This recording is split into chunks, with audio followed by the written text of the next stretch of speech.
Yo, this is Nev Lapwood, snowboardaddiction.com. This vid is all about the physics of advanced spinning.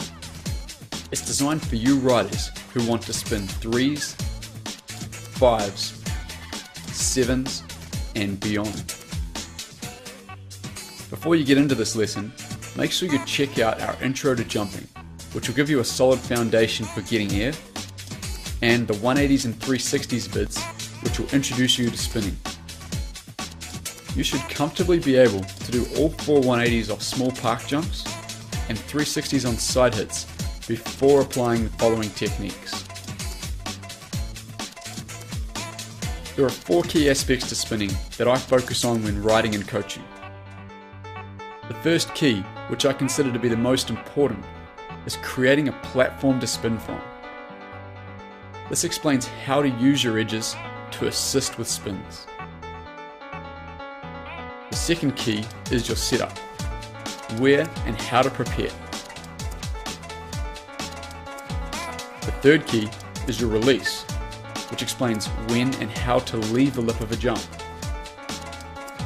And the fourth one is your landing, where to spot it to help stop your rotation.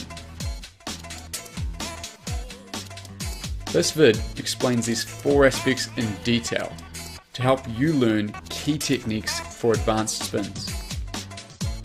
Speed. When you come to a jump you want to spin off, the first thing to do is a few straight airs to get the speed dialed. Watch other riders already jumping and look where they're dropping from. How many speed checks are they doing? Are they easily clearing the knuckle of the landing? Make sure you always carry enough speed to make the downwards transition of the landing. Otherwise, you'll land flat, which is not comfortable. I like to minimize speed checks so I can concentrate on the trick I want to do. Try to find a spot where you can drop relatively straight. Once you've got the speed for your straight airs, use the same speed for a spin or a tiny bit faster. Aspect 1. Platform. The first key is to create a solid platform to spin from. This refers to how you use your edges to approach a straight park jump. I consider it to be the most important aspect in mastering your spins. You always spin off an edge rather than a flat base, because an edge gives you something to grip with and push away from the snow with. Do you think it would work better to pop off the lip using both feet, or to do an ollie off the back foot? You can do either. However, I find it more effective to pop evenly with both feet, because it means you'll be using the full length of your edge to assist with initiating the spin.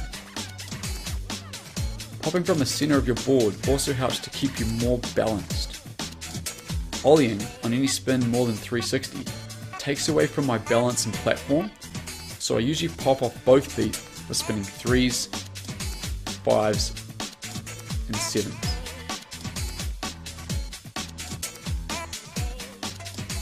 Backside is when the back of your body enters the spin first, like this. Almost everybody spins backside off their toe edge. You can spin backside off your heels too, although it's much harder. Frontside is where the front of your body enters the spin first. Spinning frontside is common from either the heel edge or the toe edge. It depends on which edge you feel comfortable with and what you've practiced most. There is no right or wrong way. Most people today tend to learn frontside off the heels, and in this video we'll be showing you from the heel edge.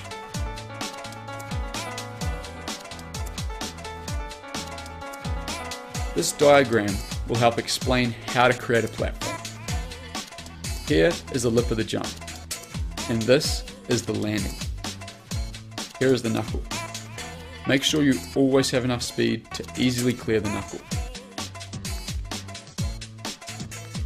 Let's start by setting up for a backside spin. When creating a platform to spin backside, we are carving on our toe edge. Your board will be turning on the way up the lip. However, we want to leave the lip in a straight direction. So we need to do a setup turn on our heel edge, somewhere back here. If this is your drop-in point, the same point you dropped in for a straight air, drop in and do one sit-up turn on your heel edge before creating your toe side platform. The platform is happening on the way up the lip of the jump. If you do just one sit-up turn, it allows you to concentrate on what you're doing and where you're doing it. Too many speed checks and sit-up turns tend to throw off your balance and concentration. At the very last moment as you leave the lip, your board should be leaving in a straight direction. This allows you to travel straight well in the air and stomp down in the middle of the landing zone. If you go off a lip like this on an angle, you're going to fly in that direction. You'll probably end up hitting the knuckle and crashing or hurting your knees. So try to be as straight as you can as you leave the lip.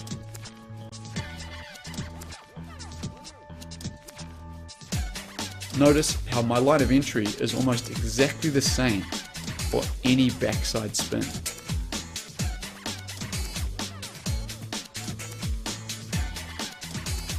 With frontside off the heels, drop in from the same point.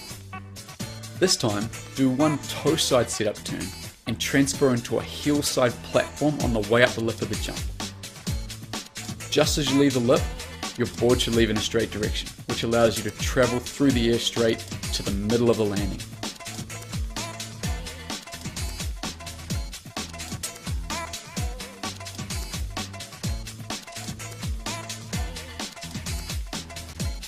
The platform I make with my heel edge is again almost exactly the same for all amounts of rotation. As you're creating the platform, you are carving, which is where you're only using your edge to turn. When carving, you lose very little speed, which is why you can use the same speed or a tiny bit more for a spin as you would for a straight air.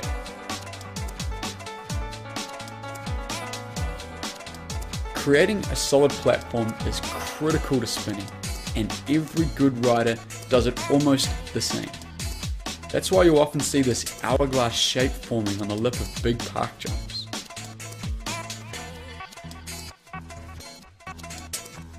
Get your edge work right and you'll be able to spin better than you ever expected. Pick where you're going to drop in from. Do one sit-up turn and make a solid platform on the way up the lip, leaving in a straight direction. The second aspect is the sit-up. Where and how do we sit up?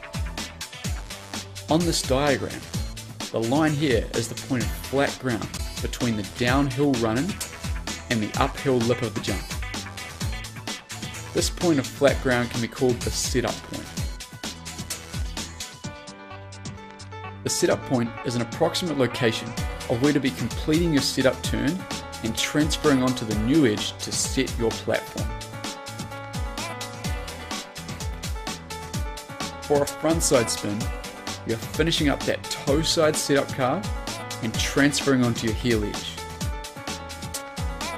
The whole way up the lip of the jump, you're holding that heel edge carve. What happens if you sit up too early? Watch the line of entry on this diagram to see what happens. If you do a sit-up turn too far before the sit-up point, then your platform will also be too early, and you'll end up turning too much while leaving the lip. Two things happen here. You brush off speed when leaving the lip, and you drift off to the side of the landing. It's far more likely that you'll hit the knuckle of the landing and crash. Remember, you want that board to be leaving straight.